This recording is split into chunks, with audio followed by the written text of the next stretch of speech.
재미와 흥미를 더한 감사합니다 리뷰 시작하겠습니다. 이제 막방까지 단 2화를 남겨두고 있는데요. 지난 10화에서는 정말 여러 가지 사건들이 많이 있었죠. 채용 비리를 감사하던 중 감사팀 직원인 문대리의 학력 위조가 드러나면서 감사팀 직원들이 큰 충격을 받았는데요. 게다가 서전무와 친분이 있던 사채업자 정 사장 딸인 정대리가 채용 비리 주인공으로 드러났죠. 더 충격적인 것은 채용 비리가 드러났음에도 부끄러워하지 않는다는 것인데요. 오히려 자신을 감사한 신차일이 자신에게 모욕을 줬다는 이유로 그를 음해하기 위해 자살쇼를 벌이기까지 했습니다. 앞발을 등에 업고 정말 아나무인이 따로 없습니다. 살짝만 감사를 했을 뿐인데도 두 사람이나 채용 비리로 드러났는데요. 제대로 한다면 몇 명이나 더 나올지 씁쓸해집니다. 10화에서 가장 큰 충격적인 이슈는 이것이지 않을까 싶은데요. 바로 황건웅의 죽음이죠. 그는 오랜 시간 의식을 잃은 채 누워 지내다 겨우 의식을 되찾게 되었는데요. 그런데 하늘도 무심하시지 힘들게 깨어난 황건웅은 누군가에게 살해당하게 되죠. 그렇다면 그를 죽인 진범은 누구일까요? 황세웅 아니면 황대웅일까요? 아니면 또 다른 제3자일까요? 지난번 업로드한 영상에서 많은 분들이 살해범에 대해서 댓글을 남겨주셨는데요. 의외로 대웅과 세웅이 아닌 부인일 수도 있다는 댓글들도 꽤 있었습니다. 11화 예고편에서는 감사팀이 사활을 걸고 새로운 감사에 착수하게 되는데요. 바로 제휴건설에서 누군가 돈을 횡령해 비자금을 조성하고 있다는 것입니다. 그리고 비자금 조성자로 지목된 사람은 다름 아닌 황대웅이죠. 그리고 거기서 함께 거론되는 것이 바로 아치클이라는 회사인데요. 아마도 비자금을 만들기 위한 페이퍼 컴퍼니가 아닌가 싶습니다. 신차일은 구치소에 수감되어 있는 서전무를 찾아가 아치클에 대한 정보를 얻고자 하는데요. 그는 누구보다 회사 정보에 대해 많이 알고 있기 때문이죠. 하지만 자신을 감옥에 집어넣은 장본인인 그에게 정보를 알려줄 리가 없을 텐데요. 그러나 그가 알고 있다는 것을 간파한 신차일이죠.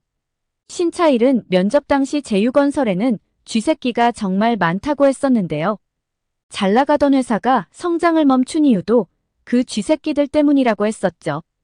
그리고 이직이 잦은 이유도 그런 쥐새끼들을 모두 잡게 되면 더 이상 회사에 있을 이유가 없기에 또 다른 쥐새끼들을 찾아 떠난다고 했습니다. 지금까지 감사는 주로 채용비리, 한바비리, 배임 등의 작은 쥐새끼를 잡았다고 한다면 이번 건은 사안이 훨씬 더 중대한 비자금 관련한 감사인데요. 특히나 그 감사 대상이 단순히 임직원이 아니라 사장과 부사장을 대상으로 해야 하는 상황이죠. 즉 대왕 쥐새끼를 잡아야 하는 상황인 것입니다. 그렇다는 건 신차일 입장에서도 모든 걸 걸고 감사를 해야 하는 상황인데요. 그래서 감사팀 직원들에게도 보안이 중요하다며 절대 새나가지 않게 철저하게 보안을 지켜달라고 당부를 하죠. 예고편에서 보면 황대웅이 이사들과 함께 식사를 하는 듯한 장면이 보이는데요. 그런데 평소와 다르게 대웅만 앉아있고 모두들 밖으로 나가는 모습이 보입니다. 그리고 사내에는 비자금에 대한 루머가 돌기 시작하는데요. 바로 부사장인 황대웅이 아츠크를 통해 비자금을 만들고 있다는 것입니다. 그렇다는 건 뒤에서 누군가 조직적으로 이러한 소문을 만들어내고 있는 것으로 보이는데요. 어쩌면 건웅을 죽인 사람과 비자금실 소유주는 다르지만 결국 목적은 하나일 것으로 보입니다. 건웅을 죽인 사람은 건웅 부인과 아주 가까운 사람으로 보이는데요. 거기에는 세 가지 이유가 있습니다. 첫 번째는 부인이 병실을 비운다는 것을 알고 있었다는 것이죠. 두 번째는 병실을 장시간 비운다는 사실을 알고 있었다는 것입니다. 일반론적으로 본다면 사람을 죽이려 병실에 잠입하는데 심리적으로 누군가 들어올까 불안해하며 행동을 빠르게 할 수밖에 없을 텐데요.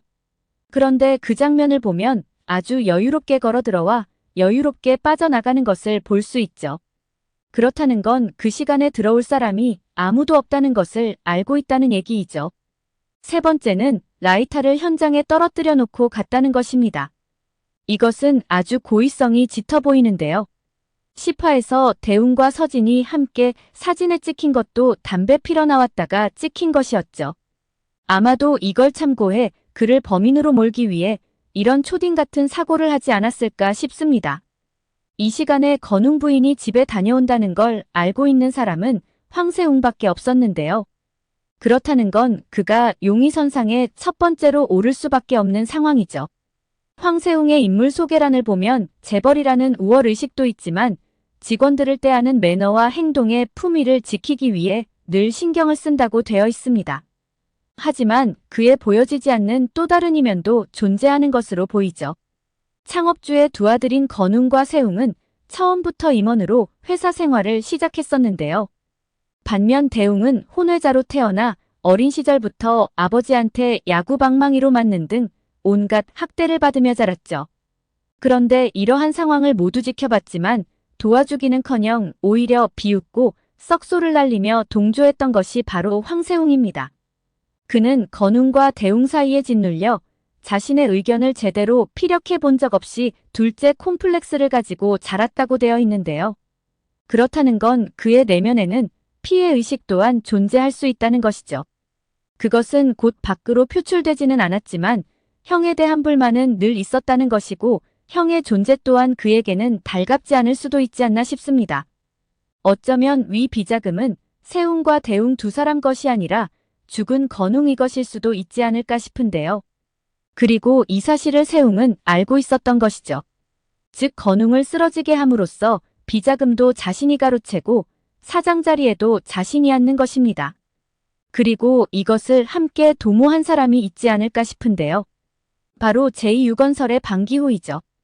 그는 창업주와도 아주 각별했던 사이인 만큼 누구보다 회사 내부 사정과 임원들에 대해서 속속들이 알고 있을 것으로 보이죠.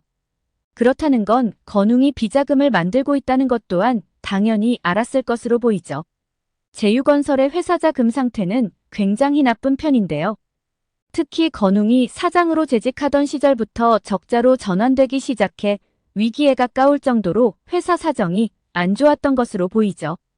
회사가 흑자가 아니고 적자 상태라는 건 주주들 입장에서도 굉장히 불만이 많을 수밖에 없을 텐데요. 방기호는 창업주와 아주 친하게 지내던 사이이자 대주주로 되어 있죠. 특히나 그는 어렸을 때 세웅의 기저귀를 갈아줄 정도로 그를 예뻐한 것으로 되어 있는데요. 반면 혼외자인 대웅에게는 아주 적대감을 가지고 있죠. 방기호 입장에서 보면 건웅의 무능함을 지켜보는 것이 힘들었을 수도 있지 않을까 싶은데요. 특히나 그는 신차일이 감사를 통해 부정부패를 일삼던 서전무 등을 해임할 때 이런 말을 했었죠. 이제야 회사가 제대로 돌아가는 것 같다고 말이죠. 그런 상황에서 절대 건웅이 사장 자리로 다시 돌아오는 걸 누구보다도 바라지 않았을 것으로 보입니다. 감사의 신으로 불리는 신차일을 스카우트한 것도 바로 이런 이유일 텐데요. 명분상으로는 물론 회사의 정상화이죠. 하지만 현재 회사는 건웅 라인과 대웅 라인의 임원들이 차지하고 있죠. 결국 부정부패를 빌미로 그들 라인을 쳐내고 자신의 사람으로 채우는 것이 목적이었지 않나 싶습니다. 그런데 대웅과 서진 관계를 빌미 삼아 그를 쳐내려 외부 감사까지 도입했지만 모두 실패하고 말았는데요.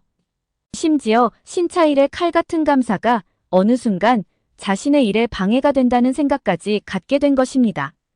그래서 신차일까지 외부 감사를 통해 쳐내려 했으나 모두 실패로 돌아간 상황이죠. 자신의 세력을 만들기 위해 신차일을 영입했으나 대웅을 자꾸 두드려 패면서 결국 그의 힘만 키워주는 결과를 가져오지 않을까 싶습니다. 이번 감사를 통해 타고 올라가다 보면 결국 피라미드 꼭대기에는 황세웅이 있지 않을까 싶습니다. 오늘 영상은 여기까지입니다.